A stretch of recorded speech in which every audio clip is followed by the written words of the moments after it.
Coucou, comme promis, je vous fais un petit tuto vite fait, vraiment un tuto débutant au plus simple sur les cheveux.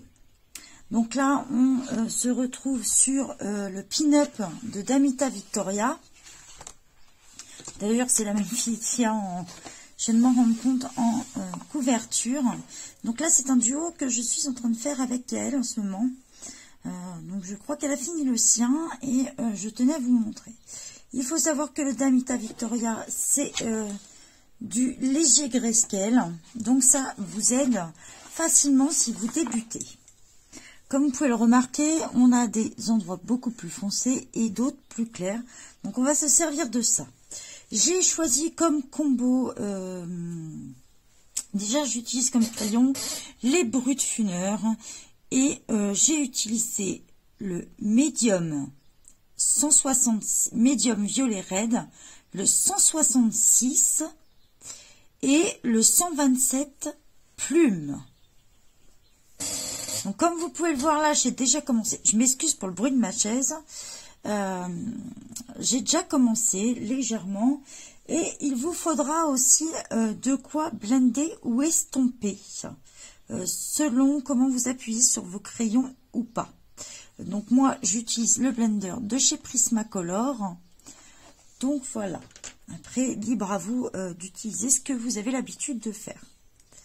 J'utilise pour ça le numéro 127 sur les parties foncées. Donc là on va commencer ici.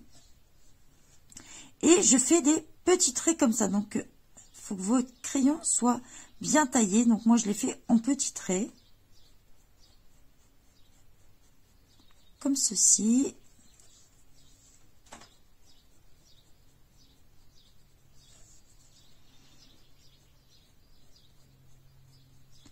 Donc, voilà.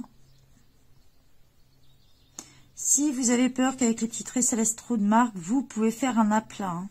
Hein. C'est vraiment un tuto qui s'adresse aux débutants. Dans les premiers effets qu'on souhaite faire, quand on commence légèrement à maîtriser les dégradés. Comme je l'ai dit, je voudrais que ça s'adresse à tout le monde, que ça soit, j'essaye au maximum d'être à la portée de tous, de ne pas vous mettre trop de combos couleurs justement. Pour débuter, je trouve c'est ce qu'il y a de plus facile. Ça vous prouve qu'on peut faire des choses très jolies avec des méthodes assez simples. Donc voilà, moi je sais pas si vous vous rendez compte sur la vidéo, mais je fais ça dans l'endroit le plus grisé en fait, le plus foncé. Donc je n'hésite pas, même si ça n'y est pas, à faire un petit, j'appelle ça moi un petit escalator. Voilà, faire un petit escalator comme ça, quitte à monter un petit peu.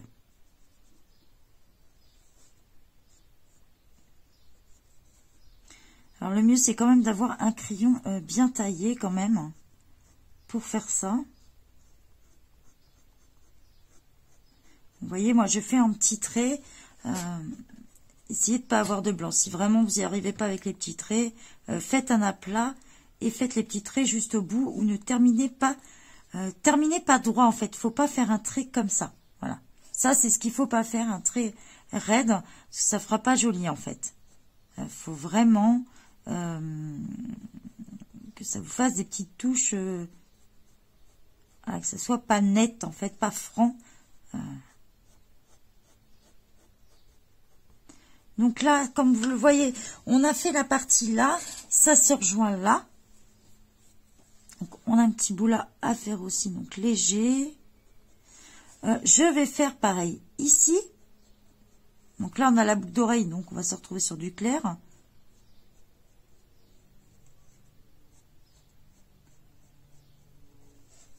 Et je tiens compte des objets présents.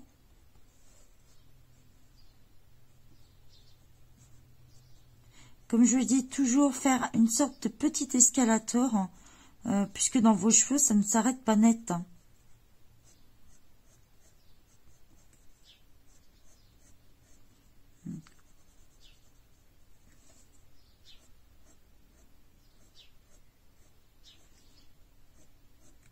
Voilà pourquoi le système de petits traits, c'est quelque chose qui va vous permettre de ne pas faire quelque chose de bien droit. Je prends mon numéro 166 et je passe en entier dessus. Alors, essayez de pas trop appuyer sur vos crayons.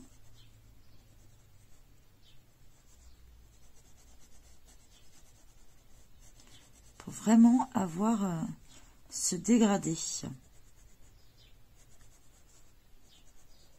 Donc, moi, je repasse aussi sur mon autre couleur.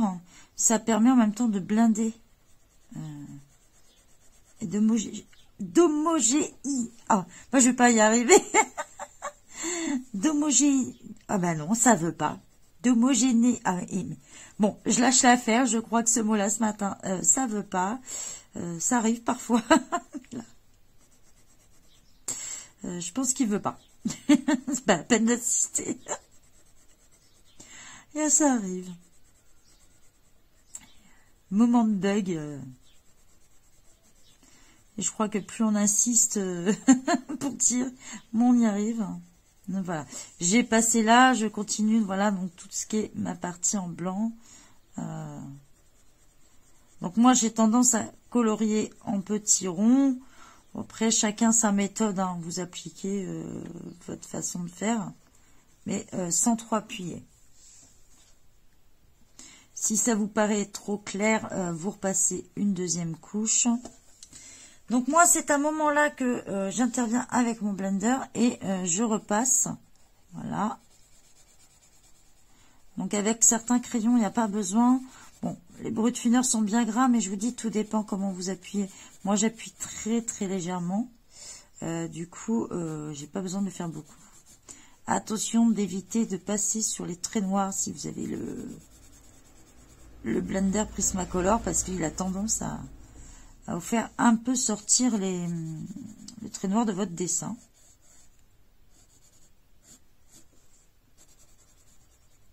Et hop.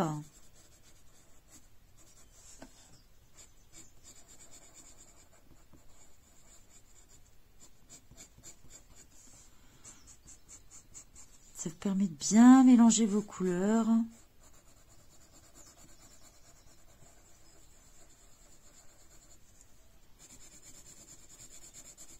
Des fois, moi, j'hésite pas à passer partout et dans plusieurs sens, surtout dans les cheveux. Comme je l'ai dit, moi, j'utilise mon petit plumeau, en fait. Bon, mon petit plumeau. En fait, vous savez, c'est les...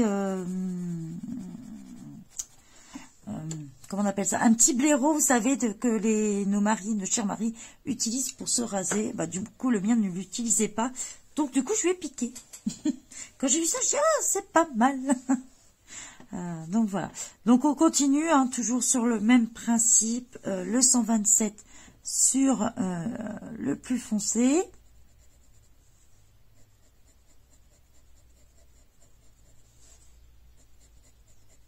Donc, dites-vous qu'à la racine, de toute façon, on mettra toujours le plus foncé.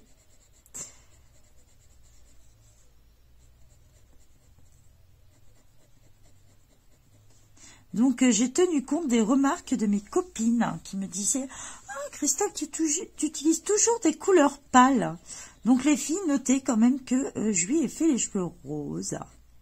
Rose-violet, est cette chère petite dame. Donc, j'espère que vous allez en prendre note.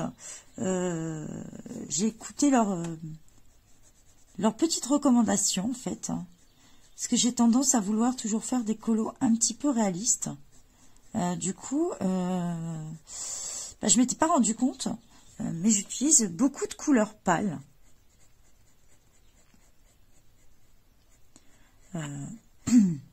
Donc, du coup, j'ai tenu compte des remarques et j'essaie d'y faire attention, de mettre un petit peu plus de peps dans mes colos.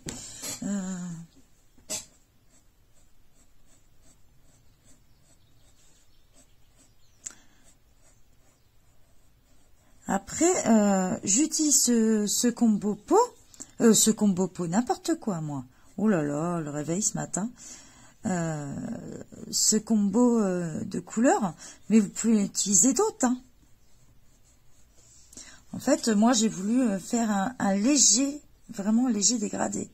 Donc,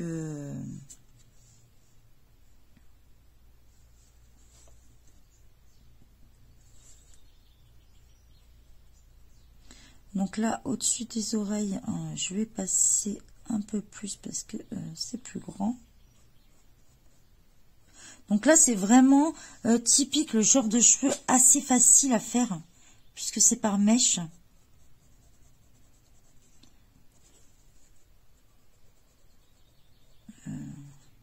Donc ça peut s'appliquer à d'autres dessins, hein. Même si vous n'avez pas le foncé, vous pouvez le faire sans problème, hein. Même si vous n'avez pas le light grayscale, ça pose pas de problème de le faire sur un autre colo. Vous faites les pointes, comme vous voyez, je fais les extrémités.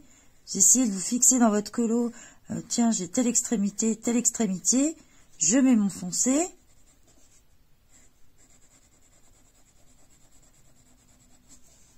Et du coup, ça va se faire assez bien, hein. De toute façon, là, je vous ai montré sur celle-ci. À l'avenir, je vous en montrerai sur d'autres personnages, sur d'autres types de cheveux, pour vous montrer comment on peut faire. N'hésitez pas, si vous avez un doute sur votre combo, à nous demander. Des fois, de demander à ses copines, à ses colo-copines, ou même sur le groupe. Moi, je possède plusieurs marques de crayons, donc normalement, je suis à jour sur mes nuanciers. Donc, je peux regarder et vous dire, ah, moi, je verrais bien ça, ou voilà, nous envoyer une petite photo. Faut pas hésiter à demander de l'aide. Comme j'ai dit dans mon groupe, je remercie les petits compliments de certaines. Moi, c'est un échange, un partage, donc j'y tiens. On est là pour s'entraider. Moi, j'estime être encore débutante. D'abord, je suis une débutante. J'apprends au fur et à mesure. J'en apprends encore tous les jours. Donc, voilà. Vous voyez, on part toujours de l'extrémité avec le plus foncé.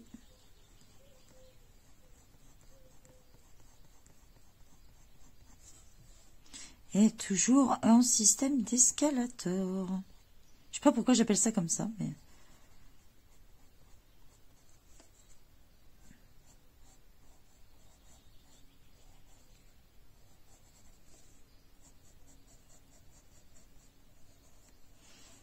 Mais pourquoi de faire entrer, ça vous permet et de combler les blancs et de faire quelque chose qui ne s'arrête pas net.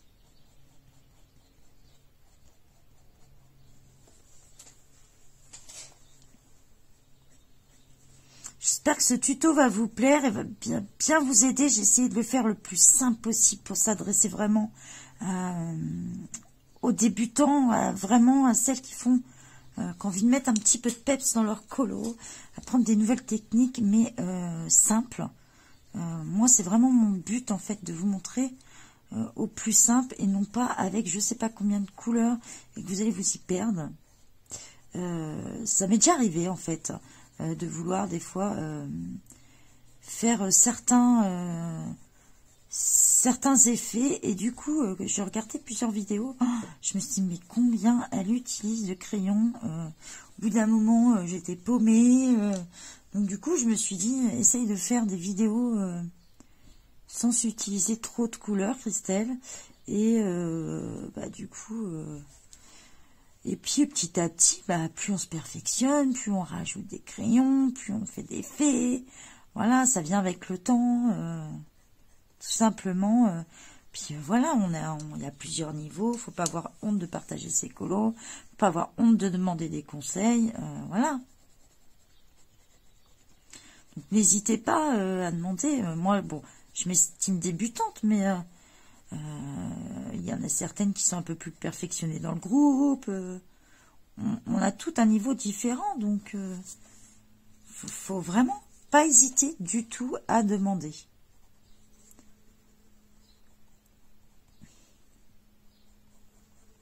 Notez que j'ai une bestiole qui s'invite dans la vidéo. Je ne sais pas si vous l'entendez.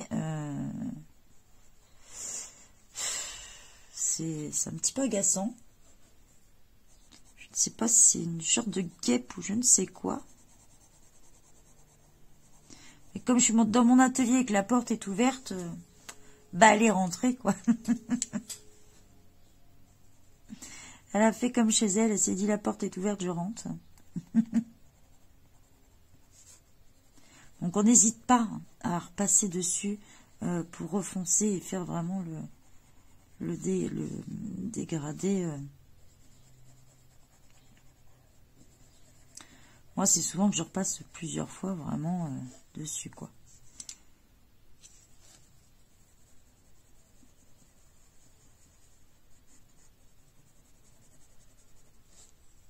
Donc faites attention de ne pas trop appuyer sur vos crayons. Je me répète, je sais, mais si vous appuyez trop, vous allez pousiller vos mines, consommer votre crayon assez vite. Donc du coup, c'est pas top, quoi.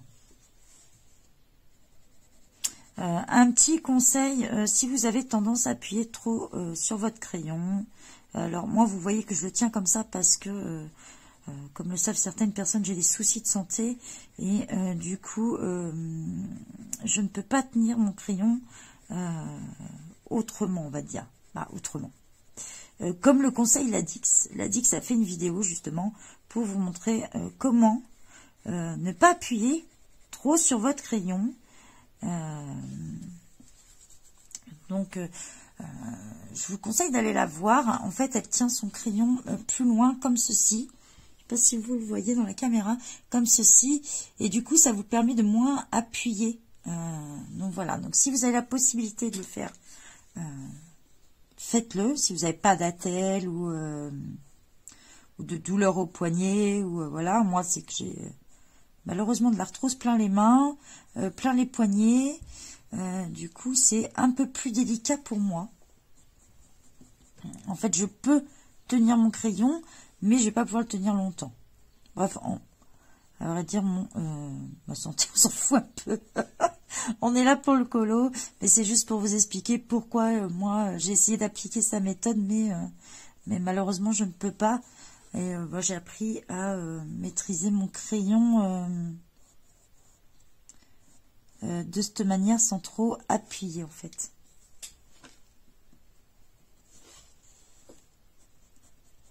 Vous voyez, toujours, quand il y a des croisements et tout ça, des extrémités, hop, je fonce.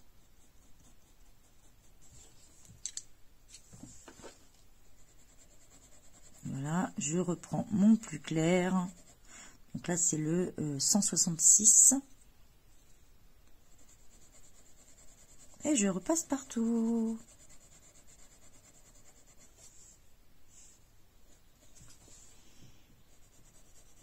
C'est vrai que j'apprécie mon pupitre maintenant. Du coup, si vous avez des soucis de dos, comme moi, ouais, je sais, moi je suis foutue partout. Si vous avez des soucis de dos, c'est vraiment quelque chose que je vous recommande. Je suis super contente de mon achat. D'ailleurs, au départ, je regardais pour une table à dessin, mais c'est vrai qu'il n'y a pas beaucoup de rangement dans une table à dessin. Et du coup, mon mari a trouvé ça et franchement, c'est génial. Parce que du coup, j'ai vraiment la bonne position pour colorier, quoi. Voilà, j'utilise mon blender et on repasse là-dessus. Donc, vous voyez. Alors moi, avec le blender, faites attention. Alors, moi, j'appuie pas trop, mais si vous avez tendance à appuyer, surtout ne passez pas sur les traits noirs. Surtout si vous avez le Prismacolor. Car pas mal de personnes disent que ça a tendance à l'enlever. Voilà. Il vaut mieux privilégier, prendre son temps et...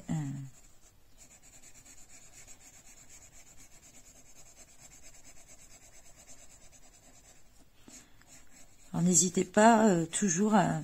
Une fois que vous avez blendé, vous pouvez faire des retouches sans problème. Hein. Ou là, on trouve que c'est trop clair, ou trop foncé, ou ci ou ça, ou il manque un bout de couleur, eh ben on reprend, on retouche, hein, sans problème. Par contre, si vous estompez à l'essence de térébenthine, qui coûte moins cher que l'essence sans odeur et qui remplace bien. Alors attention, ça convient plus pour les crayons à l'huile. Parole d'une artiste. Donc l'artiste, c'est ma belle-maman. C'est elle qui m'a conseillé ça. Si vous êtes asthmatique, vous oubliez. Par contre, et si vous supportez pas les odeurs fortes aussi, puisque ça sent assez fort l'essence de térébenthine. Moi, perso, ce que je fais, c'est que j'achète une grande bouteille et je remplis des petits pots, un peu comme des petits pots comme ça, comme j'ai récupéré de peinture. Et bah, ça me fait ma petite réserve. Je me remplis plusieurs. Et surtout, quand vous l'utilisez, ne le laissez pas ouvert. Même l'essence sans odeur. C'est comme le dissolvant aussi. On ne laisse pas ouvert une bouteille comme ça, c'est volatile. Donc voilà, j'espère que ça vous plaît et que bah, ça vous aidera à avancer un petit peu facilement pour faire des cheveux. Je vous souhaite une bonne journée à tous. Bye bye.